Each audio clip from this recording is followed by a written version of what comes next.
எல்லோருக்கும் வணக்கம். So last வீடியோவில் பார்த்தீங்கன்னா நம்ம ஃப்ளோரும் பார்த்தாச்சு, சீலிங்கும் பார்த்தாச்சு. இன்றைக்கி நம்ம பார்க்க போகிறது வந்து அப்சல்யூட் வேல்யூ அப்படிங்கிறத என்னென்னு தான் பார்க்க போகிறோம். ஸோ அப்சல்யூட்னு சொல்லும் போதே அந்த வேர்டிலே உங்களுக்கு மீனிங் தெரியும். ஸோ என்ன இது கொடுத்தாலும் உங்களுக்கு அப்சல்யூட்டாக உங்களுக்கு அந்த வேல்யூ மட்டும்தான் எடுத்து தரும். ஸோ அதோட கீவேர்டு பார்த்தீங்கன்னா ஏபிஎஸ். ஓகேங்களா? ஸோ இப்போ நான் அதே சாம்பிளை வச்சு போடுறேன். இப்போ நமக்கு என்ன வேல்யூ பாருங்கள், அதே வேல்யூ தான் கிடச்சிருக்கு. ஸோ 5.05. ஓகேங்களா? ஸோ அப்சல்யூட்டாக நம்ம என்ன வேல்யூ கொடுக்குறோமோ அதுதான் வருது. சப்போஸ் 5.50ன்னு இருக்குன்னு வச்சுக்கோங்களேன், என்ன வருதுன்னு பார்க்கலாம். 5.5ன்னு சொல்லி வருது. ஸோ 50ங்கிறது நமக்கு தேவையில்லை. கரெக்டுங்களா? ஸோ அதனால தான் நம்மளுக்கு அப்சல்யூட்டாக அந்த வேல்யூ என்னவோ அது மட்டும்தான் எடுத்துகிட்டு வந்திருக்கு. தேவையில்லாத வேல்யூஸ் எல்லாமே ரிமூவ் பண்ணியிருக்கு. ஸோ அதே இது நான் மைனஸில் போட்டாலுமே எனக்கு அதே அப்சல்யூட் வேல்யூ தான் வரும். பட் என்னென்னா பாசிட்டிவாக வரும். பாருங்கள், 5.05. இந்த அப்சல்யூட்டில் வந்து நெகட்டிவ்ங்கிற வார்த்தையே கிடையாது, ஃபுல்லாகவே பாசிட்டிவாக தான் இருக்கும். அண்ட் -5.50 ஆயிருந்துச்சுன்னா என்ன வரும் அப்படி சொல்லி பார்க்கலாம். அப்சல்யூட்னு மாற்றிக்கிறேன்.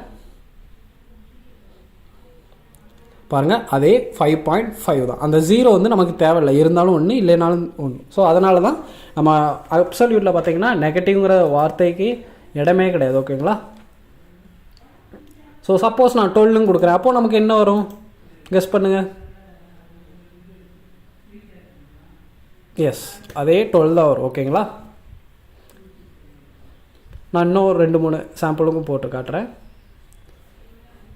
சப்போஸ் -1 இருந்துச்சுன்னா என்ன வரும் ஒரு கெஸ் பண்ணுங்கள். எஸ், 1ன்னு நினச்சிறவங்க எல்லாருமே கரெக்டு தான். அண்ட் லாஸ்ட்டாக ஒன்று பார்க்கலாம். இதுக்கு ஆன்சர் கண்டுபிடிப்பீங்களான்னு பார்க்கலாம். ஸோ நல்லாக இருந்துச்சுன்னா, நல் வேல்யூவாக இருந்துச்சுன்னா என்ன ஆன்சர் வரும்? அப்சல்யூட்டாக நல் அப்படிங்கிற வேல்யூக்கு வந்து நமக்கு என்ன அப்சல்யூட் வந்து வேல்யூ வருதுன்னு பார்க்கலாம். ஸோ பார்த்தீங்கன்னா அப்சல்யூட் ஆஃப் நல் வந்து 0. ஓகேங்களா? இதெல்லாம் நோட் பண்ணி வச்சுக்கோங்க. ஸோ ஒரு இன்டர்வியூ பண்ணும்போது இதெல்லாம் நார்மலாக கேட்குற கொஸ்டின்ஸ். அண்ட் இந்த வீடியோவில் வந்து அப்சல்யூட் வந்து என்னென்னு கற்றுக்கிட்டு இருந்திருப்பீங்கன்னு நினைக்கிறேன். ஸோ நெக்ஸ்ட் வீடியோவில் மினிமம் அப்படிங்கிறது என்னென்னு பார்க்கலாம். ஸோ அவ்வளோதான் இந்த வீடியோ உங்களுக்கு பிடிச்சிச்சுன்னா மறக்காமல் லைக் பண்ணுங்கள், ஷேர் பண்ணுங்கள் அண்ட் கமெண்ட் பண்ணுங்கள். அண்ட் இது வரைக்கும் நம்ம சேனலை சப்ஸ்கிரைப் பண்ணாதவங்க மறக்காமல் சப்ஸ்கிரைப் பண்ணிக்கோங்க. ஸோ கீழே டெஸ்கிரிப்ஷனில் வாட்ஸ்அப் குரூப் அப்புறம் டெலகிராம் குரூப்போட லிங்க் எல்லாம் இருக்குது. ஸோ வேணுங்கிறவங்க தாராளமாக வந்து ஜாயின் பண்ணிக்கோங்க. ஸோ அடுத்த வீடியோவில் பார்க்கலாம். Bye by.